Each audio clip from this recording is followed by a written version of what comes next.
All right, so it's been a while. Uh, I recently started doing some force on force training, um, basically airsoft. And a lot of people will laugh because, airsoft, toy guns, whatever. Um, it's actually becoming a quite popular way of getting some alternative training, especially with the recent pandemic and the ammo shortage and stuff. Airsoft is a much cheaper way to train, and there's some things that you really learn. The first thing I learned um, was I'm about 25% as badass as I think I am. Um, I went into it thinking I was gonna destroy these kids. Most of them are 14 and older. There's a lot of I want to say late teens. I did notice there was a few adults also, though, with a similar mindset that I have. Um, and the other great thing about airsoft is you get to wear all your cool tactical gear and shit. And, it really kind of not only impresses the kids, but, it becomes a fashion show for the adults because we're over there, oh, I love that camo. Where'd you get that? And sparks up conversations. But what I recommend is if you do plan on getting into airsoft, try and duplicate your real world firearms, such as here we have the SIG P229. This has been safety cleared.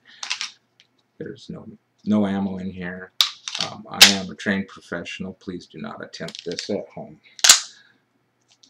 So this is real world SIG P229. This is my standard duty sidearm that I carry on duty. Um, and this is my Airsoft SIG P229. You'll notice it does have the orange tip. A lot of people at the airsoft arenas take these orange tips off because it does look cooler. I like to keep mine on because I want to have some visual separation so that I know which one is my training firearm and which one is my real world firearm, because as you can see, they look identical. They function identically. I'm going to drop the magazine on the real world SIG, and I'm going to drop the magazine on the airsoft SIG. Um, the slide will lock back just like on real world SIG. Slide is a lot heavier. Real world springs are a lot different. The weight is going to be a lot different. Um, functionality is going to be on point. This is double action, single action. This is double action, single action with a decocker. The other thing, the airsoft gun, there is no ammo in here. There is gas in here though. This is a gas blowback. So when I cycle it, there's no ammo in there, so it's not going to cycle. I have to decock it. We are going to go back into double action, and we are going to point it in a safe direction, even though there's no ammo in it. Actually, we'll point it down here.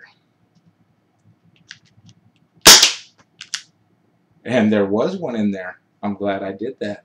Pointed it in a safe direction. So then single action, and that time it locked back.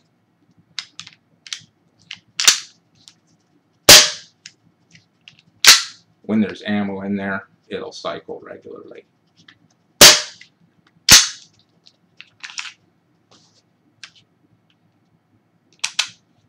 Anyways, same thing with my carbine. It looks identical to my real world. And the other cool thing is, like, this is my Olight that I use on my real world SIG, and it will, of course, fit on the airsoft. Now the bad thing about it is I don't. This is my duty holster. By the way, this is a Safariland leg rig. I can't remember the model of holster. This is the 511 duty belt. It's got the inner and the outer belt.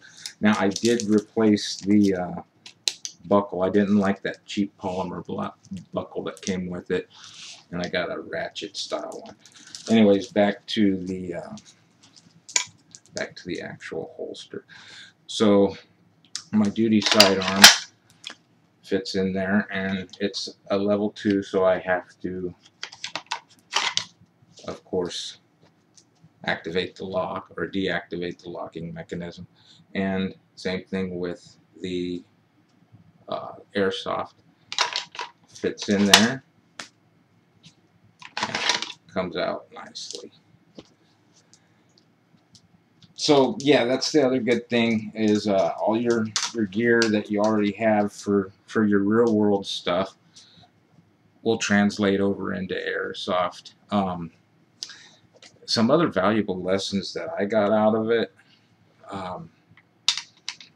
is how unsurvivable a gunfight really is. And it's not just because, you know, sometimes people don't call their hits. The reality is, in a gunfight, especially with the modern 9mm, it's not going to put them down instantly unless it's a very precise shot. And you have to be usually either very lucky or very good, or a combination of both. Anything can happen in a gunfight, and you find that out real quick in Airsoft. You know, all kinds of things that you're not really prepared for. Your adrenaline gets going in a different way. It releases those endorphins and the dopamine, and you get the adrenaline rush. And there's nothing like getting a confirmed kill. There's also, you know, you have to be able to control your emotions, be able to take it up and take it back down as needed, and you know, keep out of the anger. And remember that you know, most everybody on the field is there to have fun, and they have something in common, and that's a love for either Airsoft or personal defense. And you know, you just got to try and keep in mind that these people are your friends and not get mad at them. Accidents happen. You know, sometimes, yeah, there are douchebags out there that, you know, just go there because they want to hurt people. And, you know, there's really nothing you can do except just, you know, choose not to play with them. Anyways, that's our video. Thanks for watching. Don't forget to give us a like and subscribe.